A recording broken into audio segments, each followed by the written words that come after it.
Hola, somos Berta, Brenda, Judith y Valeria y vamos a presentar la vía parenteral, enfatizando en las soluciones.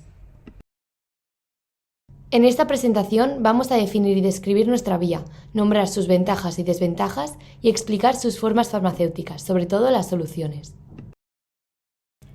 El término parenteral procede del griego, para, que quiere decir al lado, y enteros, que significa tubo digestivo. Por lo tanto, según la terminología de la palabra, se trata de medicamentos administrados colateralmente al tubo digestivo.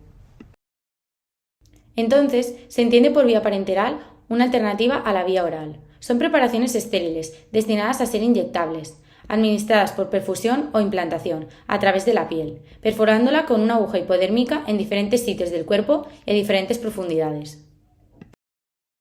Clasificamos las diferentes vías que incluye según el lugar de administración de los medicamentos y los efectos que puede provocar, local y/o sistémico. Las vías de administración que producen efectos locales son las que el fármaco actúa en el mismo lugar donde ha sido administrado. Dentro de este grupo tenemos la vía intraarterial, en la cual el fármaco se administra al lumen arterial que irriga un órgano específico. Es un método empleado para tratar tumores localizados en un sitio concreto, realizar test diagnósticos y administrar vasodilatadores. La vía intracardíaca se utiliza en casos de urgencia. Se administra al músculo cardíaco, como es la adrenalina.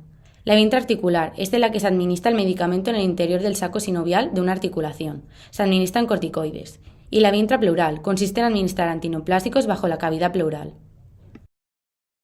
Otras vías con efecto local actúan sobre el sistema nervioso, como es el caso de la epidural, donde el fármaco se administra en el espacio epidural de la médula espinal para tratar el dolor. También encontramos la vía intratecal, que es aquella en la cual se administra en el espacio subaracnoideo mediante la punción lumbar para tratar enfermedades como la meningitis. Y por último la vía intracisternal, donde el fármaco se administra en la zona cisterna magna. Es utilizada para diagnósticos y extracción de líquido cefalorraquídeo.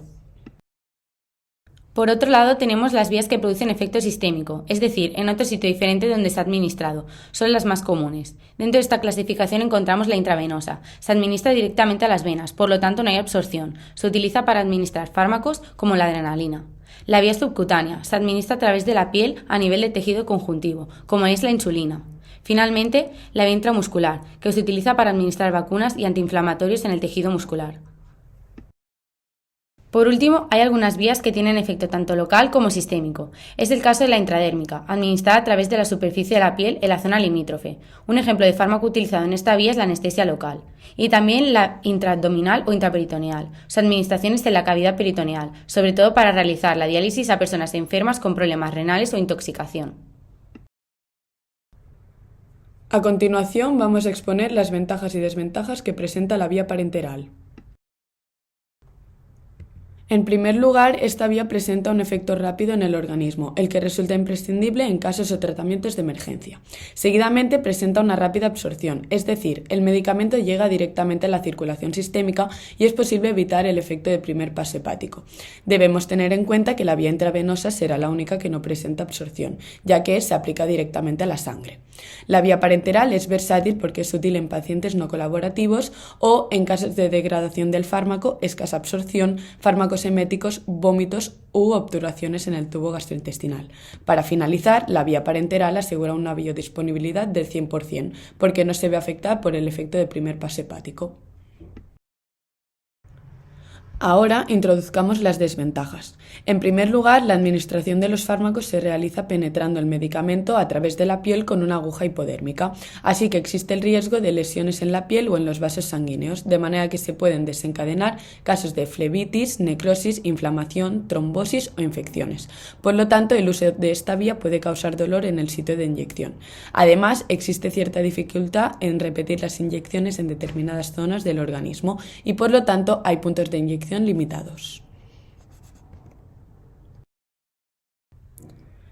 También resulta una técnica costosa debido al uso imprescindible de material y personal especializado. En consecuencia, se trata de una técnica que no permite la autoadministración. Finalmente, esta vía prescinde de numerosas exigencias tecnológicas, como por ejemplo el dominio de la isotonía. A continuación, hablaremos de las formas farmacéuticas. Las preparaciones parenterales son formulaciones estériles destinadas a su administración por inyección, perfusión o implantación. Las formas farmacéuticas líquidas para vía parenteral se clasifican en 4 tipos de preparados. En primer lugar, tenemos las preparaciones inyectables de pequeño volumen. Suelen ser soluciones, suspensiones y emulsiones.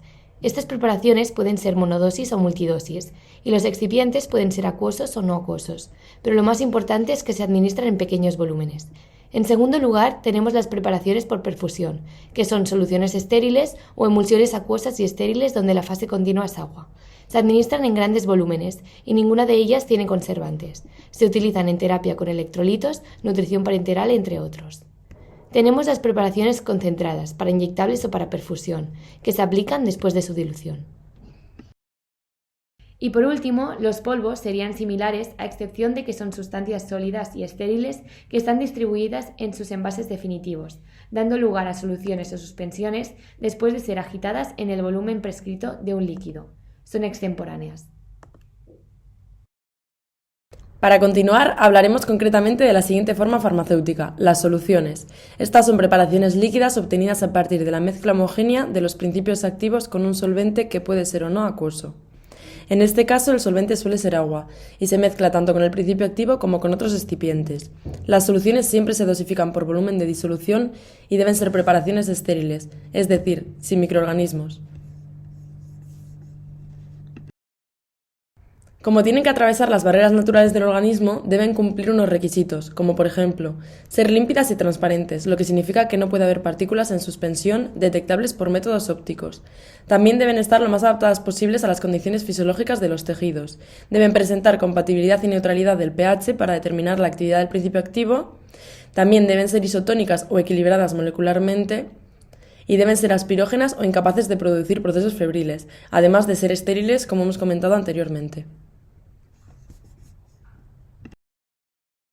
Estos son algunos ejemplos de soluciones aplicables por vía parenteral: heparina intravenosa multidosis como solución inyectable, hidrocortisona intravenosa intramuscular como polvo para solución inyectable e insulina en solución inyectable precargada intradérmica.